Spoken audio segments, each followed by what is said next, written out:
टीपू सुल्तान ने अपने वालिद हैदर अली की मौत के बाद 1782 में जब मैसूर की गद्दी संभाली तो उन्हें कई मुश्किलों का सामना था जो उनके वालिद के दौरे हुकूमत में भी थी और अब उन्हें विरासत में मिली थी। इसकी वजह थी रियासत मैसूर की भौगोलिक स्थिति।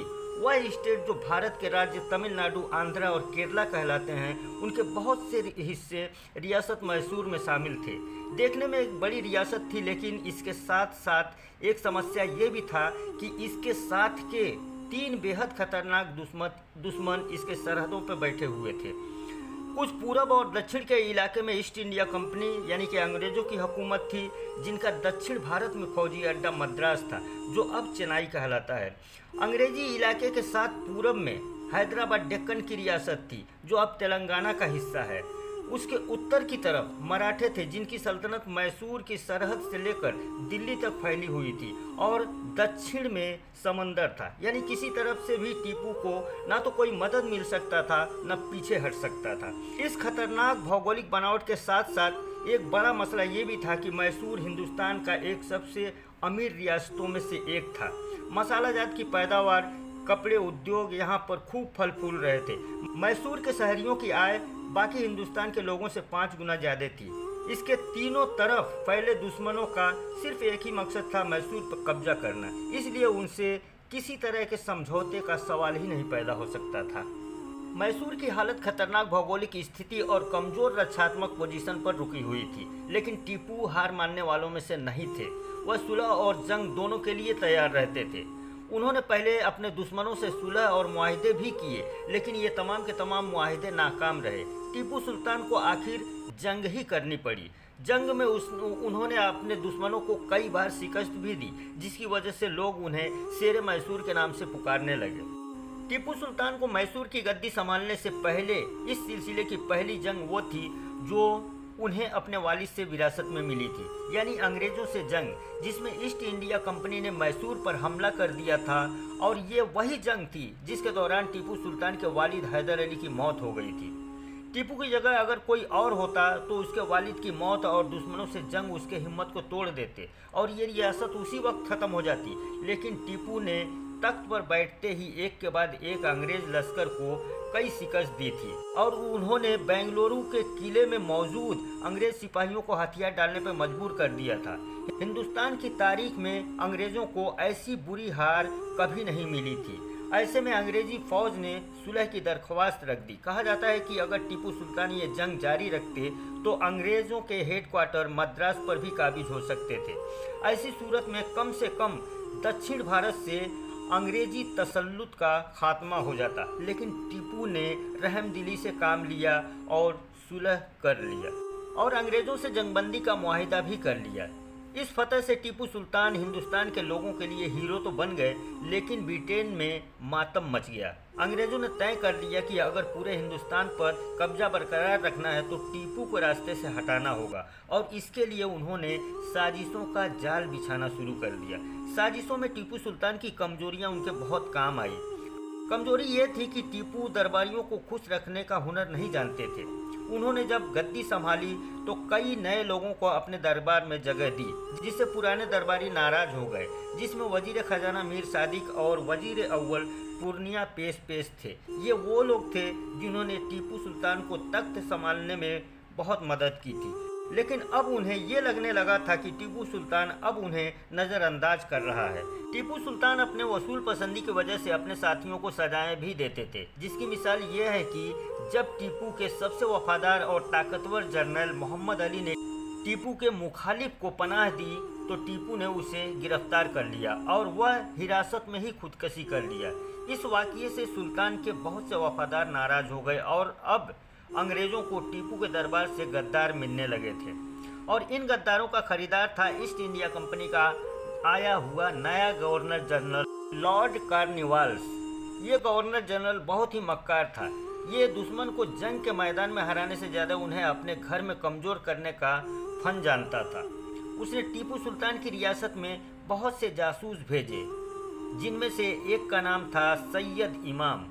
यह टीपू के दारुल हुकूमत श्री रंगपट्टम पहुंचा, जहां लालची दरबारियों को ईस्ट इंडिया कंपनी की मदद के लिए तैयार कर लिया।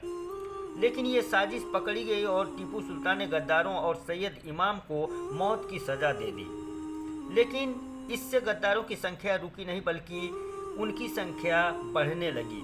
गद्दार दरबारियों को खरीदने के बाद भी लॉर्ड कॉर्नवालिस टीपू के सामने आने से अकेले डरता था। उसने निजाम हैदराबाद और मराठों को भी साथ मिला लिया, जो उस वक्त ईस्ट इंडिया कंपनी के इत्तेहादी भी थे। लॉर्ड कॉर्नवालिस ने जंगबंदी का मुआहिदा तोड़ दिया और मैसूर पर चढ़ाई कर दिया। पहले उसने मैसूर के शहर बेंगलुरु पर कब्जा कर लिया। टीपू सुल्तान ने जवाबी कार्रवाई करते हुए बेंगलुरु में उसे घेर लिया। जब टीपू पूरी ताकत से हमला करने वाले थे तो उनके फौज में छुपे गद्दार उसकी जानकारी लॉर्ड कॉर्नवालिस को दे दी, जिसकी वजह से बचकर वो निकलने में कामयाब हो गया। उसने न सिर्फ टीपू सुल्तान के हमले से बचने के लिए बल्कि एक लंबा सा चक्कर काटते हुए दूसरी तरफ से श्रीरंगपट्टम पर हमला कर दिया। लेकिन श्रीरंगपट्टम से सिर्फ 15 किलोमीटर की दूरी पर ही था कि उसकी हिम्मत जवाब दे गई। वजह यह थी कि उसकी फौज थक चुकी थी और टीपू के छापामार दस्तों ने उसकी सप्लाई लाइन काट दी थी। और कॉर्नवालिस के दोनों इत्तेहादी मराठे और निजाम जो फौज भेजने का वादा किया था, वो दोनों वहाँ पे नहीं पहुँचे थे। एक ही रास्ता था कि वह वहाँ से भाग निकले, और उसने ऐसा किया भी। वहाँ से निकलकर बेंगलुरु के किले में जाकर छुप गया। यही टीपू सुल्तान से बहुत बड़ी गलती हो गई, जो उसे निकलने की और भाग जाने का मौका दे दिए। होना यह था कि उसका पीछा करते और वह उनको ख़त्म कर देते, लेकिन उन्होंने ऐसा नहीं किया, जिसकी वजह से मैसूर और पूरे हिंदुस्तान को अंग्रेज़ों की गुलामी भुगतनी पड़ी। कॉर्नवालिस बच के निकल गया और जल्द ही अपने दोनों इत्तेहादी यानी मराठों और निजाम से फिर जाकर मिला। उसके बाद तीनों इत्तेहादी अंग्रेज, मराठा और निजाम अपनी पूरी ताकत से टीपू के किले पर टूट पड़े और श्रीरंगपट्टम का मुहासरा कर लिया। उसके बाद टीपू को एहसास हुआ वह कॉर्नवालिस को बचकर निकल जाने का मौका देकर बहुत बड़ी गलती की है। लेकिन अब पछताने से कुछ होने वाला नहीं था, क्योंकि मुहासरा हर गुजरते दिन के साथ साथ और भी सख्त होते जा रहा था। ऐसे में टीपू सुल्तान ने हार मान ली और कॉर्नवालिस से सुलह की दरख्वास्त कर दी। और लॉर्ड कॉर्नवालिस ने इस सुलह के बदले में टीपू सुल्तान की आधी सल्तनत और 8 करोड़ रुपए तावाने जंग वसूल किया। यूं अपनों की गद्दारी और जंगी गलतियों की वजह से टीपू सुल्तान के ऊपर एक कारी जर्ब लगी कि वह फिर कभी न संभल सका। अब ऐसे में टीपू सुल्तान को किसी अनहोनी की ही बस उम्मीद रह गया था, और वह उम्मीद था ब्रिटेन का सबसे बड़ा दुश्मन फ्रांस। फ्रांसीसी राष्ट्रपति नेपोलियन बोनापार्ट से टीपू सुल्तान के बहुत अच्छे संबंध थे।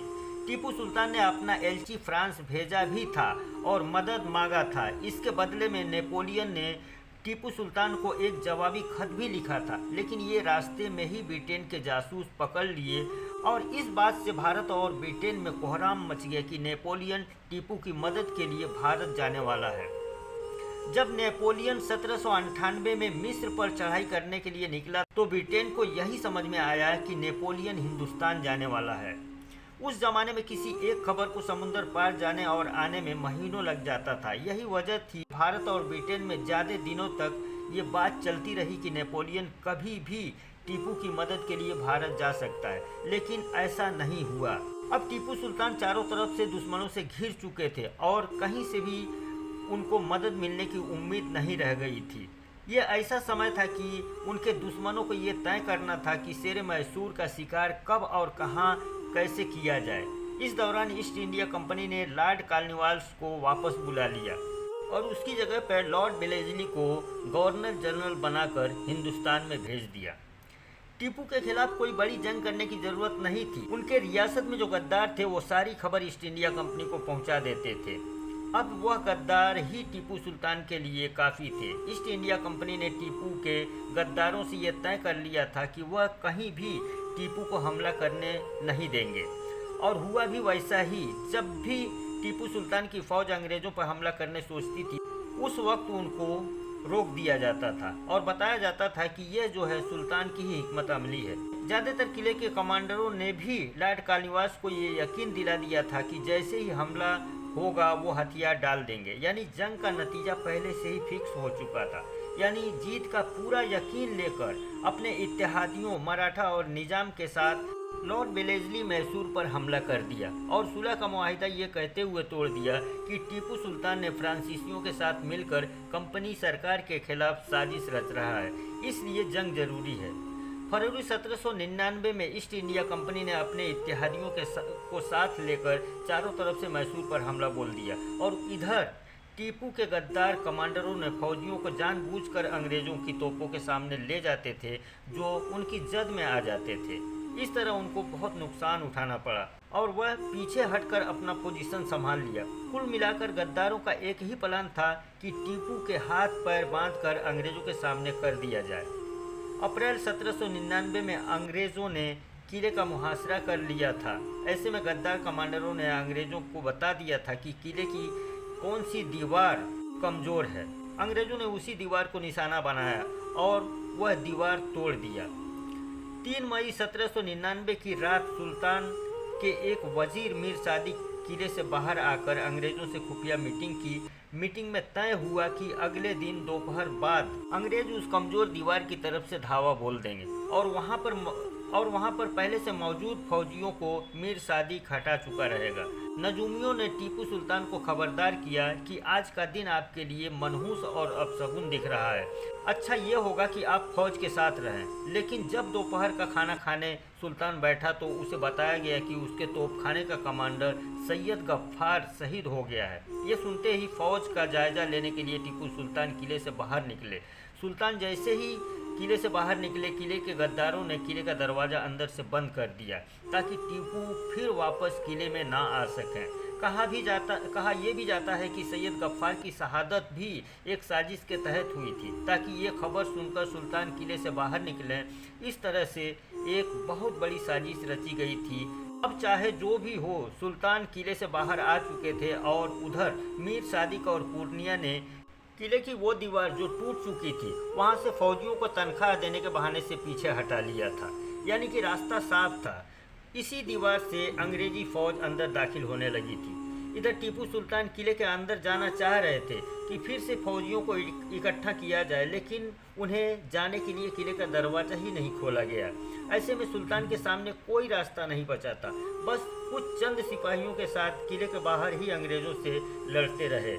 उनके वफादार सिपाही एक एक करके ख़त्म होते गए और आखिर में सुल्तान को भी गोली लग गई। गोली लगने के बाद टीपू सुल्तान से उनके एक सिपाही ने बोला कि सरकार, आप अंग्रेज़ों को क्यों नहीं बता दे रहे हैं कि आप ही टीपू सुल्तान हैं। आपकी कद्र करेंगे, क्योंकि अंग्रेज़ नहीं जानते हैं कि किले के बाहर जो लड़ रहा है वो शख्स ही टीपू सुल्तान है। ऐसे में टीपू सुल्तान का बोला हुआ वो जुमला जो तारीख बन गया कि शेर की एक दिन की ज़िंदगी गीदड़ की 100 साल की ज़िंदगी से बेहतर है। शरीर में जब तक जान थी तब तक बहुत ही बहादुरी से टीपू सुल्तान लड़ते रहे। आखिर में कई गोली लगी, सर में गोली लगने की वजह से उनकी मौत हो गई। तब तक किले के अंदर ये खबर फैल चुकी थी कि किले का दीवार जहां से टूटा था वहां से साजिश के तहत मीर सादिक और पूर्णिया ने फौजियों को हटाया था। ऐसे में एक सिपाही गुस्से में आया और मीर सादिक को गोली मारकर मौत के घाट उतार दिया, लेकिन तब तक बहुत देर हो चुकी थी। अंग्रेजी फौज मैसूर पर कब्जा कर चुके थे और टीपू सुल्तान की लाश किले के बाहर पड़ा हुआ था। टीपू सुल्तान को अंग्रेज़ों ने बहुत ही इज्जत के साथ वहीं पे श्रीरंगपट्टम में दफन किया और उनकी फौजी एजाज के साथ अंतिम संस्कार किया गया। मौत के समय टीपू सुल्तान की उम्र 49 साल थी, इसलिए उनको अंग्रेज़ों ने 49 तोपों की सलामी भी दिया। दोस्तों, ये वीडियो कैसा लगा? अगर अच्छा लगा होगा तो इसको एक लाइक ज़रूर कर दीजिएगा।